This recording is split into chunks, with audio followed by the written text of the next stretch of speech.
नमस्कार, स्वागत है आप सभी का। आप देख रहे हैं TV27 न्यूज और आपके साथ मैं हूं नितीशा बंसल। मेरे पीछे आप कुछ तस्वीरें देख रहे हैं।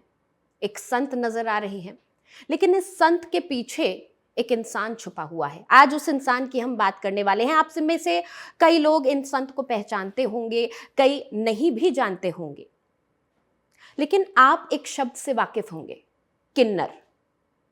किन्नर वो शब्द है जिसे हमारे धर्मशास्त्रों में अर्धनारीश्वर भी कहा गया। हमने शिव शंभू को अर्धनारीश्वर रूप में पूजा है। हमने ये माना कि किन्नर की दुआ में वो शक्ति है कि आपका जीवन संवार दे, लेकिन ये कहकर भी डराया कि अगर बद्दुआ लगी तो आपका जीवन नर्क से बदतर हो सकता है। तमाम कोशिशें की गई हमारे समाज में उन्हें इज्जत दिलाने के लिए। हमारे धर्मशास्त्रों में, माइथोलॉजी में अनेक कथाएं हैं जहां पर किन्नरों के अस्तित्व को और मजबूती देने के लिए, सशक्तिकरण के लिए कहानियां कही गई हैं। हमने अर्धनारीश्वर को तो पूजा, लेकिन कहीं ना कहीं किन्नर समाज पीछे छूटता चला गया। ऐसी तस्वीरें आम हैं जहां पर सड़कों पर, ट्रैफिक लाइट्स पर, ट्रेनों में हमें किन्नर नजर आ जाते हैं, लोगों के सामने हाथ फैलाते हुए। हमने देखा है किन्नरों को हमारे घरों में जब खुशी का मौका होता है दुआएं देने पहुंचते हैं, गीत गाते हैं, हम बहुत खुश होते हैं, लेकिन उसी किन्नर को जब समाज का हिस्सा मानना होता है तब हम उन्हें नकार देते हैं। लेकिन ये जो संत हमारे सामने इस वक्त है, मेरे पीछे जो तस्वीरें चल रही हैं, इन्होंने इन तमाम मान्यताओं को पछाड़ने में सबसे आगे अपना योगदान दिया है। इन्होंने हर उस सामाजिक बुराई से लड़ाई लड़ी है जो किन्नरों को पीछे धकेलती है। हम बात कर रहे हैं आज हेमांगी सखी मां की, जो कि एक कथावाचक भी हैं। 5 भाषाओं में एक साथ कथा करती हैं। इनकी मां एक डॉक्टर थी, एक चिकित्सक थी, और पिता फिल्म डिस्ट्रीब्यूटर थे। पिता गुजराती थे तो मां पंजाबी थी। जन्म वडोदरा में हुआ, गुजरात में, लेकिन इनका लालन पालन मुंबई में हुआ, महाराष्ट्र में हुआ। उसके बाद आध्यात्मिक शिक्षा के लिए ये वृंदावन आई। भगवान श्री कृष्ण में इनका रमना बचपन से ही शुरू हो चुका था, और जैसे जैसे बड़ी हुई इस्कॉन के सानिध्य में इन्होंने कान्हा को अपना सखा मान लिया और शुरू हुई हेमंत से हेमांगी सखी मां का ये सफर। शुरू हुई एक नई कहानी। बहुत बहुत स्वागत करना चाहूंगी हेमांगी सखी मां का, जो कि अब जगत गुरु की उपाधि पा चुकी है। बहुत बहुत स्वागत है आपका। प्रणाम जी, प्रणाम। हेमांगी सखी मां, आपने सारे जो टैबूज होते हैं ना सामाजिक, उन सबको पछाड़ा है। आपके बारे में जितना भी हम पढ़ते हैं उससे पता चलता है कि कितना मुश्किल एक बच्चे का सफर हो सकता है, लेकिन वो बच्चा आज बड़ा हो चुका है। हमारी तरफ से आपको प्रणाम भी है और शुभकामनाएं भी हैं कि आप इतना काम कर रही हैं। आपको परी अखाड़ा की तरफ से जगत गुरु की उपाधि मिली है और महाकुंभ में शंकराचार्य का पद आपको मिलने वाला है, शंकराचार्य की पदवी मिलने वाली है। माँ, सबसे पहले तो आपके हिंदू धर्म के प्रति जो आपका योगदान आप देती हैं उसके बारे में हम बात कर लेते हैं। सनातन रक्षा यात्रा आप शुरू कर रही हैं, इसके बारे में सबसे पहले बताएं। सनातन रक्षा और हिंदू जोड़ो जो यात्रा है हमारी, ये मैं इसीलिए निकाल रही हूँ कि हमारे जितनी भी सनातनी सोए हुए हैं उन्हें जगाना है, और हर स्टेट, हर शहर, हर गली में सनातनों को जोड़ना है। हमें हिंदुओं को एकत्रित करना है, और क्योंकि इसलिए करना है कि कहीं ना कहीं हमारे सनातन को टारगेट किया जा रहा है, कहीं ना कहीं हमारे हिंदू टारगेट हो रहे हैं, कहीं ना कहीं हमारे संत भी अब टारगेट होने लगे हैं। संतों को भी बदनाम इसलिए किया जा रहा है, इसलिए क्योंकि वो सनातन धर्म को, हिंदुत्व को गिराना चाहते हैं, इसीलिए संतों को भी टारगेट किया जा रहा है। इसीलिए मैं संतों को भी बचाने के लिए आप चैनल के माध्यम से ये मैसेज पूरे विश्व में दे रही। माँ, आपने कहा संत, हिंदू समाज टारगेट पर आ रहे हैं। आपने तो हिंदू धर्म के लिए काफी काम किया है, लेकिन क्या इस संत समाज ने, इस हिंदू धर्म ने आपको सहर्ष स्वीकार किया था आपके ओरिएंटेशन को जानते हुए? जी, सबसे पहले जब मैं छोटी थी, अगर मैं कहूँ, जब मैं वृंदावन गई थी शास्त्रों का अध्ययन करने, तब मैंने अपने ओरिएंटेशन को छुपाया था, क्योंकि उस समय किन्नर समाज को अपनाया नहीं जाता था और उनको उनकी मजाक उड़ाई जाती थी। मगर आज के समय में संत समाज एक्सेप्ट कर रहा है, गले लगा रहा है और अपने अखाड़े में सम्मिलित कर रहे हैं। परी अखाड़ा ने आपको जगत गुरु की उपाधि दी है और अब शंकराचार्य का पद मिलने वाला है। परी अखाड़ा के लिए क्या कहेंगे, क्योंकि महिला सशक्तिकरण का एक पर्याय है कुंभ में परी अखाड़ा, तो क्या अब किन्नर सशक्तिकरण का एक पर्याय भी परी अखाड़ा बनने वाला है? जी जरूर बनेगा, क्योंकि परी अखाड़ा भी अपने अस्तित्व की लड़ाई आज भी लड़ रहा है। उस अस्तित्व की लड़ाई आज अगर हमारी मातृशक्ति अपने अस्तित्व के लिए अभी भी उनको अगर लड़ना पड़ रहा है तो ये दुर्भाग्यपूर्ण बात है। इसीलिए मैं परी अखाड़ा को मैंने गोद लिया है और परी अखाड़ा को इन मान्यताओं की लड़ाई मैं भी लड़ूंगी उनके साथ मिलकर और उन्हें मान्यता मिले।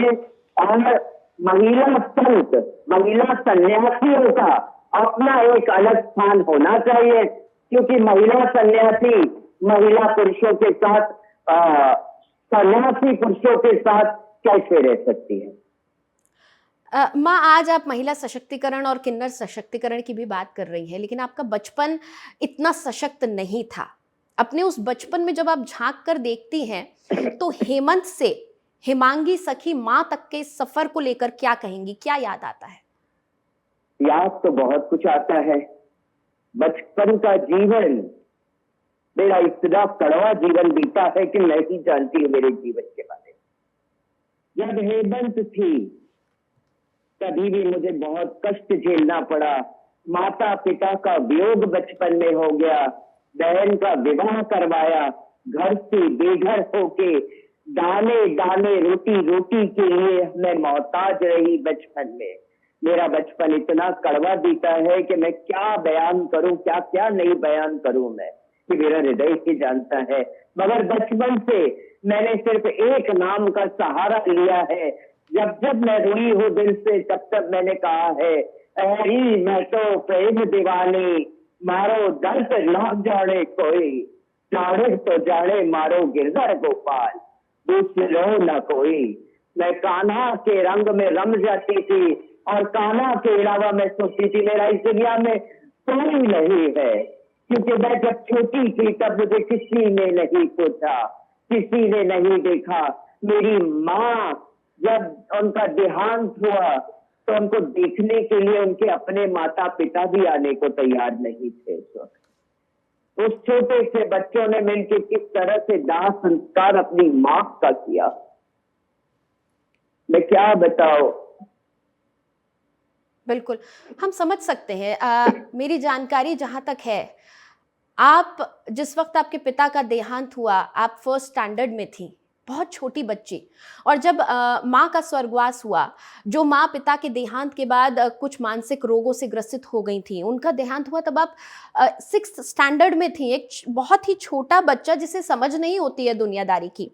जब आप अपने माँ बाप की बात कर रही हैं, माता पिता को याद कर रही हैं, तो मेरे पास एक तस्वीर है, आपके बचपन की तस्वीर है, जिसमें आप अपने माता पिता के साथ हैं, आप और आपकी बहन इस तस्वीर में नजर आती है। इस तस्वीर के बारे में कुछ हमारे साथ साझा करेंगी, कुछ आपके बचपन की यादें? बचपन की बहुत सारी यादें। हम दोनों, मेरी बहन और मैं, खेलते कूदते थे। होली फैमिली कॉन्वेंट स्कूल में मैं पढ़ती थी, मेरी बहन गुरु नानक हाई स्कूल में पढ़ती थी अंधेरी में। मतलब इतना है कि बड़े कष्ट उस समय हमने लिए। हमारे माता पिताजी कुपर हॉस्पिटल में एडमिट हुए, वही हॉस्पिटल में उनका देहांत हो गया।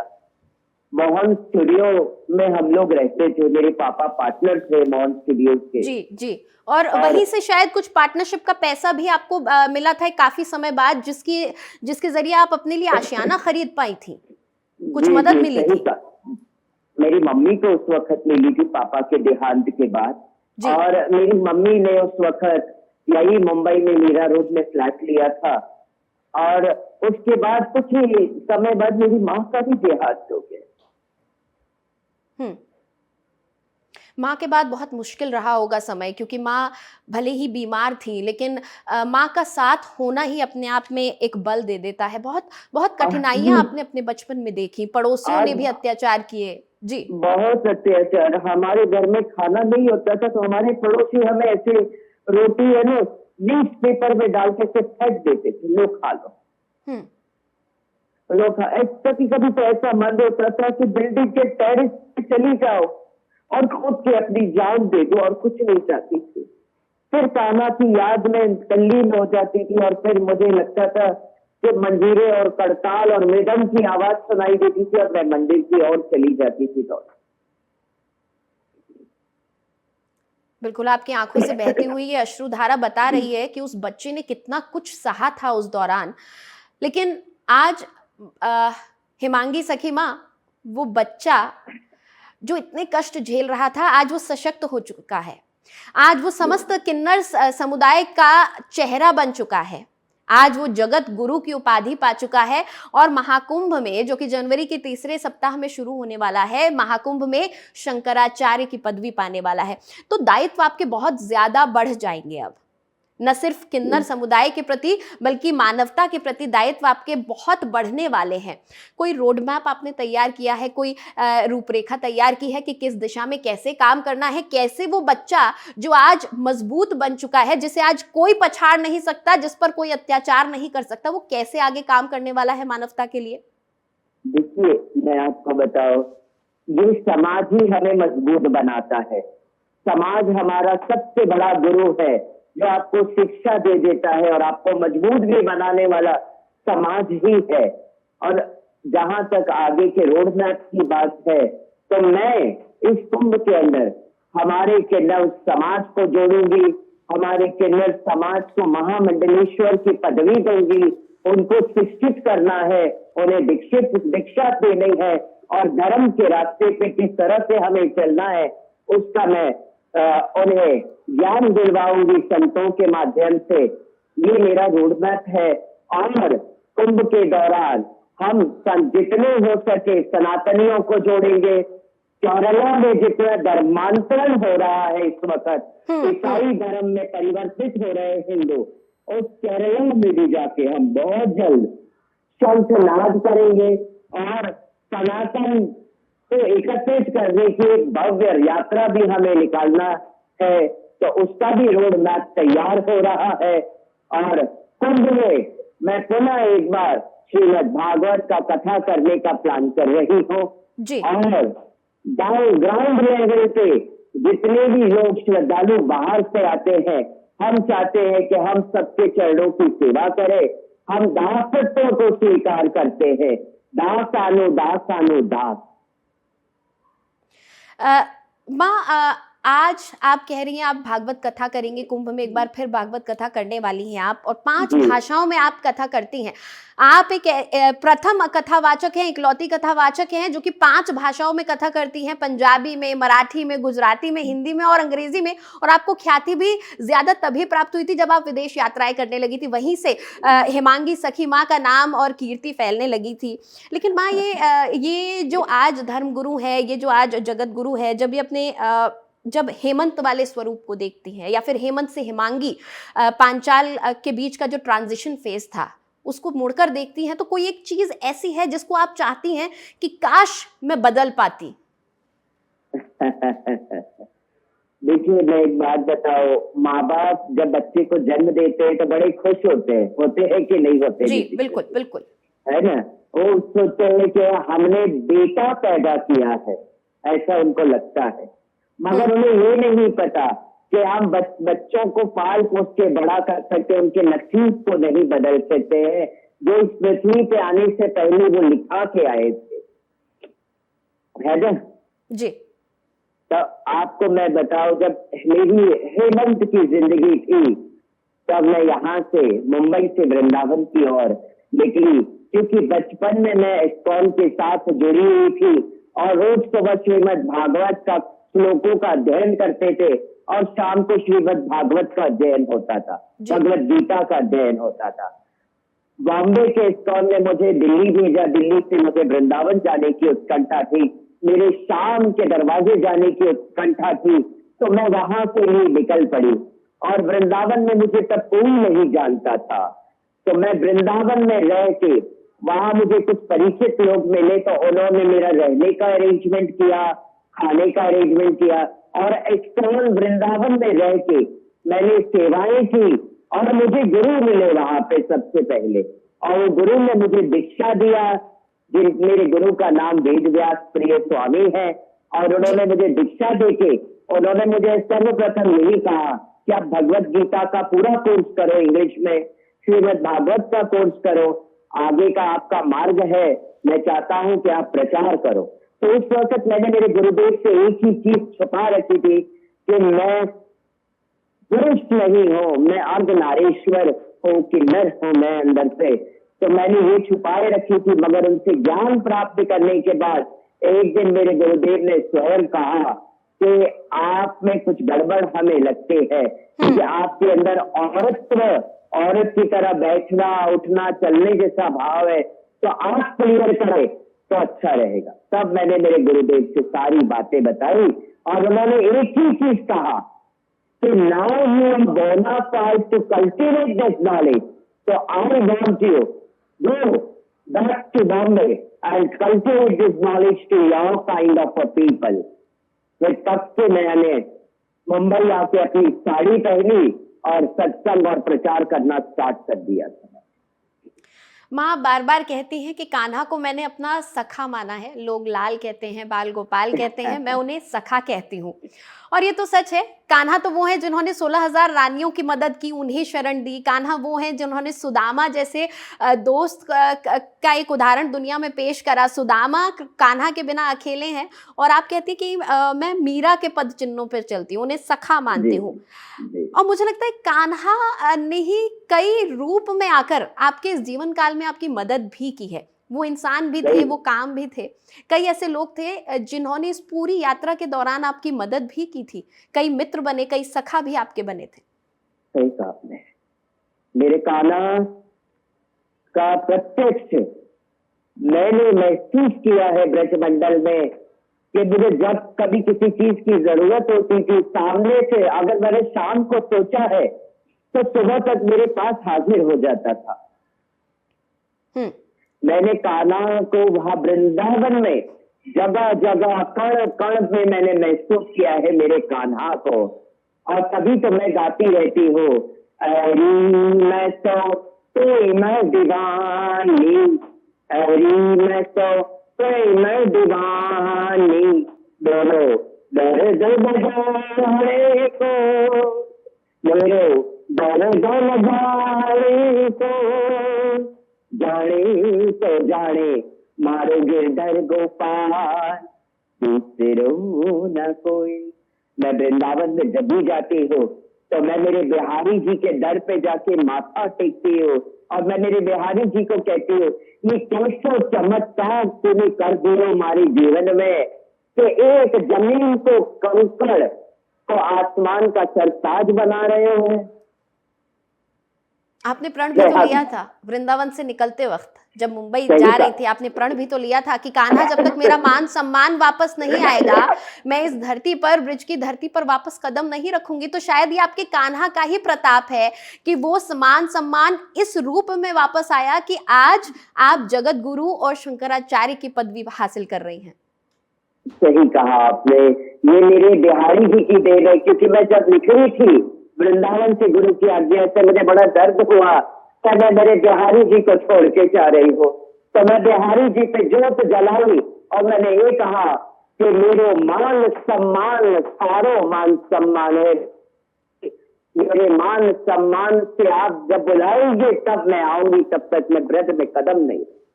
और वाकई में ये बात हुई, और मुझे बिहारी जी ने ऐसा सम्मान दे दियो जो मैंने सपने में भी नहीं सोचो, और आज जगत गुरु की उपाधि मुझे मिली है।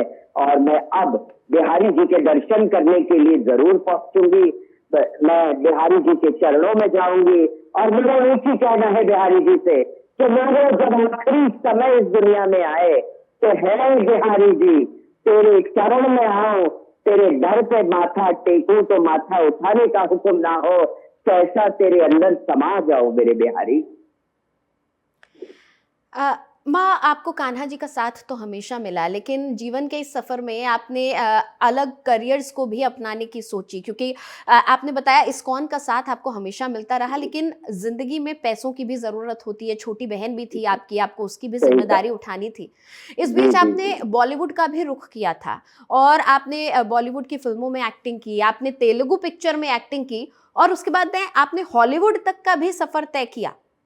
ये जो जी जी फ़िल्मी दुनिया का जो सफ़र था, हालाँकि जो आपने मजबूरी में तय किया था, क्योंकि मानव जीवन है, मटीरियलिस्टिक चीज़ों की भी आवश्यकता पड़ती है, तो इस बिल्कुल। मानव जीवन की मजबूरियों के चलते आपने ये जो फ़िल्मी सफ़र तय किया था, इस पर थोड़ी-सी रोशनी डालें, क्योंकि आपके पिता का भी फ़िल्मों से नाता था और अब तो आपके जी ऊपर भी जी फ़िल्म बनने जा रही है, आपके जीवन पर भी फ़िल्म बन रही है। जी जी जी मैं आपको बताऊं कि मुझे फिल्म इंडस्ट्री में काम करने का कोई ऐसा शौक नहीं था, हुँ, मगर मेरे पापा के कांटेक्ट से, क्योंकि पापा फिल्म डिस्ट्रीब्यूटर थे, विश्वकर्मा ओवरसीज फिल्म कंपनी उनकी थी डिस्ट्रीब्यूशन की, और राज कपूर जी की कई फिल्में उन्होंने डिस्ट्रीब्यूट किए, हॉलीवुड फिल्म डिस्ट्रीब्यूट किए। तो इसीलिए हमारे भी कुछ कॉन्टेक्ट थे, जी, उसके माध्यम से हमने फिल्मों में काम इसीलिए किया कि धन की आवश्यकता होती है, पेट बिल्कुल। पालना है ना। तो मैंने धन की आवश्यकता के लिए फिल्मों में काम किया और उसके बाद फिर मैं ब्रज में चली जाती रही और हुँ, धन अपने पास पड़ा रहता था, तो मुझे कुछ जरूरत होती थी, वो जरूरतें उस धन से मैं अपना पूरा करती थी। हुँ, ऐसा है, तो मेरी एक मजबूरी थी कि मैं फिल्म इंडस्ट्री में काम कर रही थी हुँ। और साथ ही साथ अपना जीविका भी चला रही थी और शास्त्रों का अध्ययन भी कर रही थी मैं। बिल्कुल, ये 2 जीवन आप जी रही थी। एक तरफ आप भगवत की का ज्ञान भी ले रही थी, आप कान्हा में भी रमी हुई थी। वहीं मानव जीवन है, क्योंकि तो जो मजबूरियाँ हैं, बहन का पालन-पोषण भी करना है, इसलिए आप फ़िल्मों में भी काम कर रही थी।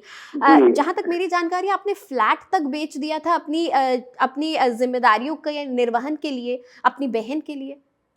जी, मैंने, मेरी माँ ने जो फ्लैट खरीदा था उसे मुझे बेचना इसीलिए पड़ा कि मैं तो अपनी जिंदगी सड़क पे भी बिता सकती हूँ, मगर एक लड़की वो सड़क पे कैसे जीवन बिता पाएगी। बिन माँ बाप की बच्ची को छत चाहिए, परिवार चाहिए, इसीलिए मैंने वो फ्लैट बेच के मेरी बहन की शादी करवाई और उसे परिवार दिया एक, और आज वो अपने परिवार में खुश है और मैं वो खुश है।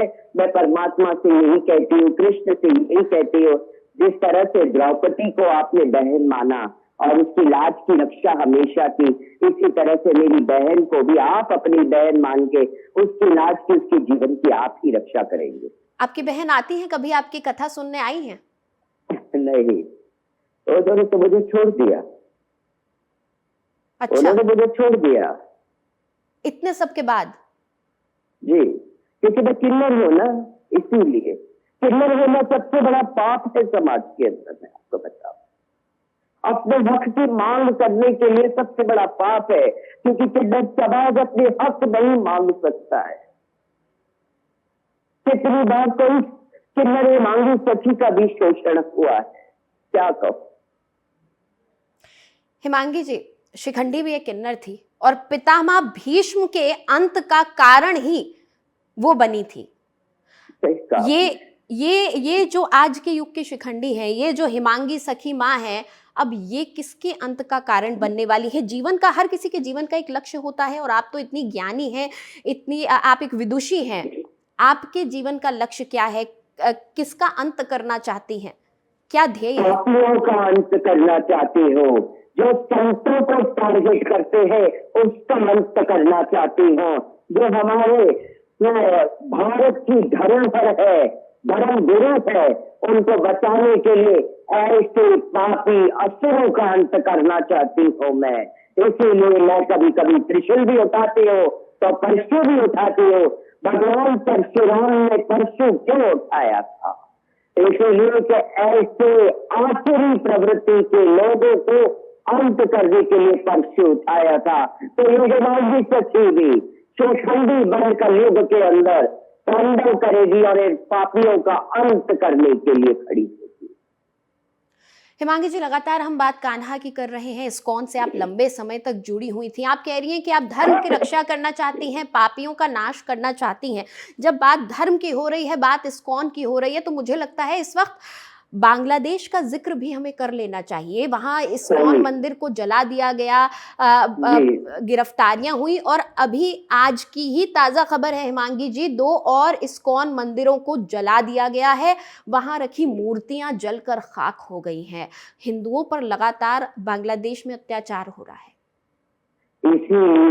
इसीलिए मैं हमारे भारत के सारे भारतवर्ष के लोगों को जगाना चाहती हूँ, सनातन जोड़ो यात्रा से जगाना चाहती हूँ कि जो बांग्लादेश में हुआ वो हमारे भारत में ना हो, क्योंकि भारत में भारत की एकता, अखंडता हमेशा बरकरार रहे।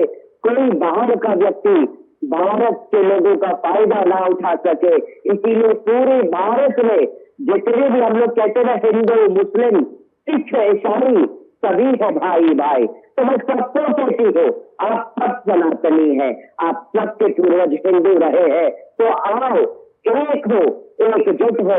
कल ऐसा ना हो कि बांग्लादेशी भी हमारे भारत पे हावी हो, कल पाकिस्तानी भी, जिहादी भी हमारे भारत पे हावी ना हो। इसीलिए वो हावी होने नहीं देना है। इसीलिए एकता हमें बनाए रखनी है हमारे भारतवर्ष में। इसी के लिए सनातन हिंदू जोड़ो यात्रा मैं निकाल रही। आप सनातन रक्षा यात्रा भी निकाल रही हैं, धर्म की बात भी करती हैं, धर्म के उत्थान की बात भी करती हैं, और अलग अलग क्षेत्रों को आपने एक्सप्लोर किया, अलग अलग क्षेत्रों में काम किया। आप राजनीति में भी रही हैं सक्रिय, बनारस से चुनाव भी लड़ा। तो मेरा यहाँ पर सवाल यह है कि राजनीति में जाना कोई गलत नहीं है, अच्छी बात है। कई संत हैं हमारे, कई साधु हैं जो राजनीति का हिस्सा हैं, लेकिन बनारस क्यों? आप प्रधानमंत्री मोदी की भी तारीफ करती हैं, मैंने सुना है आपको, आप कहती हैं कि उन्हें 400 पार का आशीर्वाद मैं दूंगी अगर किन्नर समाज का वो उत्थान करें। तो फिर प्रधानमंत्री के खिलाफ फिर बनारस से चुनाव लड़ने का फैसला क्यों? अब आपने जो ये क्वेश्चन पूछा, बहुत अच्छा क्वेश्चन पूछा। आज मैं आपको ये स्पष्ट करूं कि बनारस मोदी जी का गढ़ है। मेरे किन्नर समाज के लिए मैंने इलेक्शन में खड़ी हुई, प्रधानमंत्री के ऑपोजिट में खड़ी हुई, जबकि मैं प्रधानमंत्री जी और बीजेपी सरकार की विरोधी नहीं हूं, मगर कहीं न कहीं हमारा किन्नर समाज आज भी पिछड़ा है, आज भी उनको कोई मान्यता नहीं मिल रही है। मैं ये चाहती थी कि मेरा किन्नर समाज लोकसभा, विधानसभा और राज्यसभा सांसद के पद पे बैठे और अपने किन्नर समाज के नेतृत्व करे और उसकी आवाज बन के वहां पहुंचे, किन्नर समाज की पूरी आवाज। और वो बात बाद में आदरणीय प्रधानमंत्री नरेंद्र मोदी जी ने इंडिया टीवी के माध्यम से क्लियर किया। जिस वर्ग को किसी ने नहीं पूछा, उस ट्रांसजेंडर वर्ग को हम पूछेंगे और उन्हें ई श्रम में जोड़ेंगे।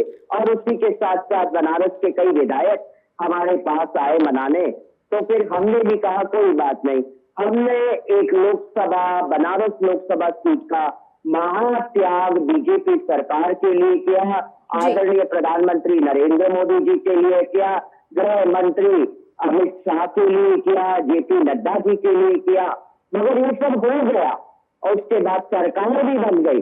सरकार बनने के बाद आज तक किन्नर समाज के बारे में क्यों नहीं सोचा गया? पद प्रतिष्ठा सबको मिला, तो कोई बन गया राज्यसभा सांसद, कोई लोकसभा में सीट मिल गई, मगर एक भी किन्नर को कहीं सीट मिली है अभी?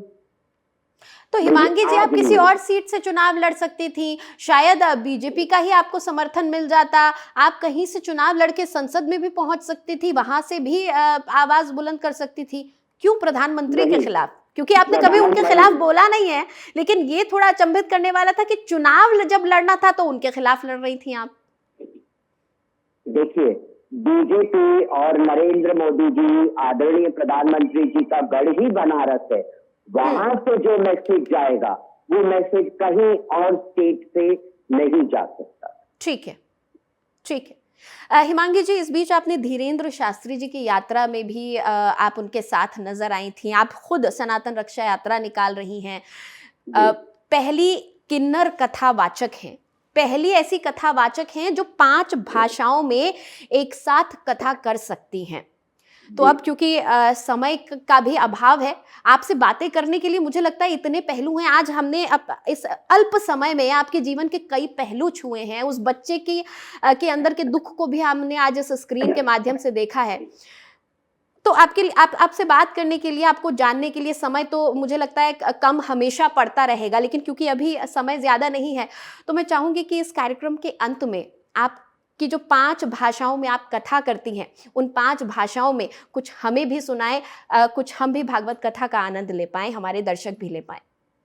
तो मैं एक मराठी में भजन गाती हूँ। देहाची तिजोरी भक्तीच्या सखेवा, उघडद्वार देवा आता, उघडद्वार देवा। भगवत गीता में कहा है, देहिनोऽस्मिन् यथा देहे कौमार्यं यौवनं जरा तथा देहांतर प्राप्ति धीरस्तत्र हनुमैः। The body, this material body goes from the 3 stages, the childhood, कौमार्य अवस्था, फिर बाद में ओल्ड एज। ये 3 अवस्थाओं से हमारा ये शरीर गुजरता है। एंड देन जो आत्मज्ञानी व्यक्ति है, जो जिन्हें ब्रह्म ज्ञान, the knowledge of Brahma Gyan, those who have, they don't afraid with this material body, the birth and death of cycle. They never get afraid because they have a knowledge. They have a guru in their life to teach them. So that is the material body we have. Where is this clothes on this body? When the clothes get older, we throw it away. That's how the soul also, the body is old and this is getting a difficulty in the body, the soul is getting difficulty. The soul also left this body and take a new body again. Gujarati में अगर मैं कहूँ तो મને ગુજરાતી તો બહુ સારી રીતે આવડે છે, તો એ જ કહું બધાય ગુજરાતીઓને કે આપણો કાનાજ જે છે આપણો ભવસાગર પાર કરાવશે. આપણે બસ અને ભગવાન નામનું સુમિરણ કરવાનું છે. હરે કૃષ્ણ એવ કેવલમ કલયો નાસ્તેવ ગતિ. और गुरबाणी ने कहा है कि मानव जन्म मन मोल कहीरा, ना मिट्टी विच रोड़ बंदिया वाहिगुरु वाहिगुरु. चैतन्य चरितामृत में कहा है बंगाली में, भारत भूमि ते होइले मनुष्य जन्म यार, जन्म सार्थक कौरी कौर उपकार. और जब जब जीव सनातन धर्म, जब जब जीव धर्म के रास्ते पे, कर्म के रास्ते पे चल पड़ता है, तब तक बहुत कठिनाइयां आती है. लोग उसे गिराने की भी कोशिश करते हैं क्योंकि वो उठ क्यों रहा है. आज के समान जमाने में ऐसे लोग भी है, तो हमें उनसे भी सचेत रहना बहुत सुंदर बातें, बहुत सुंदर कथा. सच बताऊं तो हिमांगी माँ, आपको जितना हम सुने उतना कम है. आपकी कथा को कभी सुनने का मौका मिले तो मुझे लगता है हर व्यक्ति बहुत ही धन्य होगा. और 5 भाषाओं में एक साथ जिस तरह से आपने अभी अभी ये बातें कही हैं, ये पंक्तियां कही हैं, ये सिर्फ यही नहीं दिखाता कि आपने भागवत कथा का अध्ययन किया और उसके बाद उसका वाचन आप कर रही हैं, लोगों को सुना रही हैं, बल्कि कितनी विद्वान आप हैं, कितनी विदुषी हैं, कितनी पढ़ाई की है, कितना अध्ययन में अपने जीवन को झोंका है, वो भी नजर आ रहा है. बहरहाल बहुत बहुत शुक्रिया हमारे साथ जुड़ने के लिए, TV27 न्यूज़ पर आने के लिए. प्रणाम जी, प्रणाम. सब कुछ. तो ये थी जगत गुरु हिमांगी सखी माँ, जो कि महाकुंभ के दौरान परी अखाड़े की ओर से शंकराचार्य की पदवी भी हासिल करने वाली है, जो आज पूरे किन्नर समुदाय का चेहरा बन चुकी हैं, किन्नर सशक्तिकरण का चेहरा बन चुकी हैं. फिलहाल हमारी इस खास पेशकश में इतना ही. मुझे दें इजाजत. आप देखते रहें TV27 न्यूज़.